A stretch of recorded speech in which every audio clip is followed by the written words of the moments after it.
Hi, this is Manos Brilakis, and this is case 191 for the Manual of Percutaneous Coronary Interventions. This is a case in which a guide catheter got stuck during PCI. The patient was an octogenarian who presented with angina and was referred for coronary angiography and PCI. He did have inferior ischemia on the stress test. Diagnostic angiography done through radial access showed the lesion in the mid-right coronary artery corresponding to the area of ischemia. This is the same on the RA of U. And there was some moderate disease on the LAD and a lesion in the mid-circumflex that was present on a previous angiogram. Therefore, the culprit appeared to be the right coronary artery, and we decided to intervene. We did use an AL1 guide. It's much better to use an AL1 for the right coronary artery. JR4 often provide very poor support, and this allowed easy wiring with a standard workhorse guidewire. We were able to do intravascular ultrasound.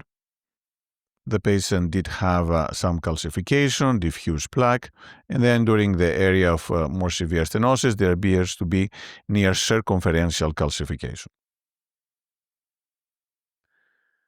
We did use a 3O balloon for predilatation, and there was good expansion, which encouraged us to continue with stenting, which was done with a 3 by 22 millimeter drug-eluting stent. Again, nothing extraordinary. This is standard PCI. The stent was deployed. We postdilated with a slightly larger balloon. And then we did another intravascular ultrasound to check the result. And the stent seemed to be okay, maybe slightly underexpanded more proximally. So we decided to postdilate. So we were able to postdilate with a 3.5 millimeter NC balloon more distally, but then when we were trying to move the balloon backwards, we had to pull the guide back.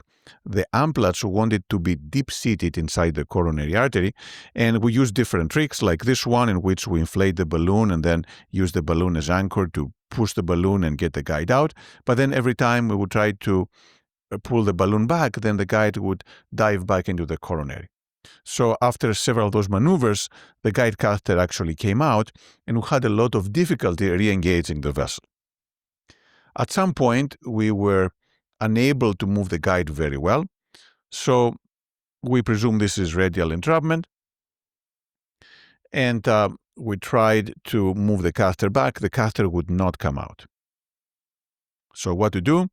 We do have an algorithm in the Manual of PCI about radial spasm. Put a warm blanket. We did give a sublingual nitro. We did give more sedation. And then we actually inflated a blood pressure cuff on the right arm, trying to cause ischemia-based vasodilation. But despite all that, the catheter could not come out, and the patient was having significant discomfort in his forearms when we were trying to pull the catheter back. So what we did is a fluoroscopy of the catheter, and to our surprise, because this is not something we commonly see in the radial artery, there was a kink of the catheter, and that was probably what was causing the discomfort and the inability to move the catheter. So what to do next? The simplest thing is to try to turn the catheter in the opposite direction, and our attempts to engage were done using clockwise rotation. So if you can do that, if we untwist, so use counter-clockwise rotation and insert guide wire, that's the simplest thing. If it doesn't work, we can get another access point, snare the tip of the catheter, and fix it while we untwist the catheter. If it doesn't work, use an inflator, which is less optimal. And if nothing of this works, we can cut the catheter, take the sheath out and use a larger potentially sheath to encase the catheter, or rarely pull the knot through the skin. However, this kink was fairly large, so we didn't want to move it anymore. What we did is we turned the guide catheter counterclockwise, and actually fairly easily it got unkinked, and then we were able to advance a standard 0.035 wire through that area of the former kink.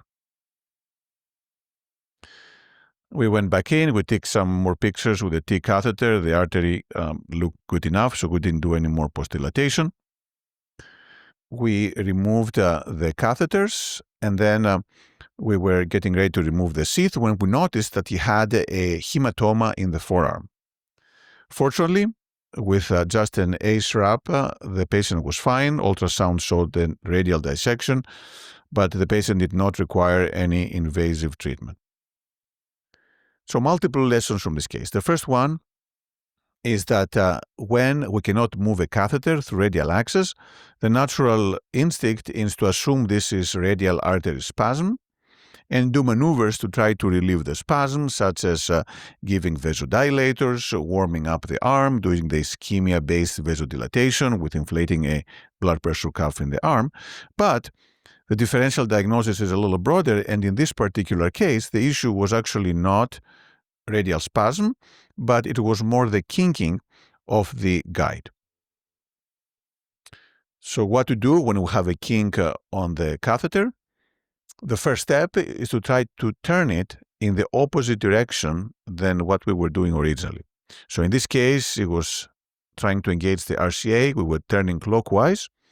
When we turned it counter-clockwise, the kink straightened, and we were able to advance a guide wire through that area.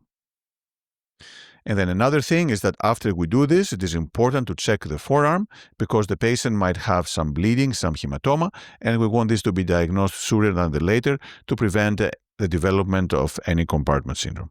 Thank you.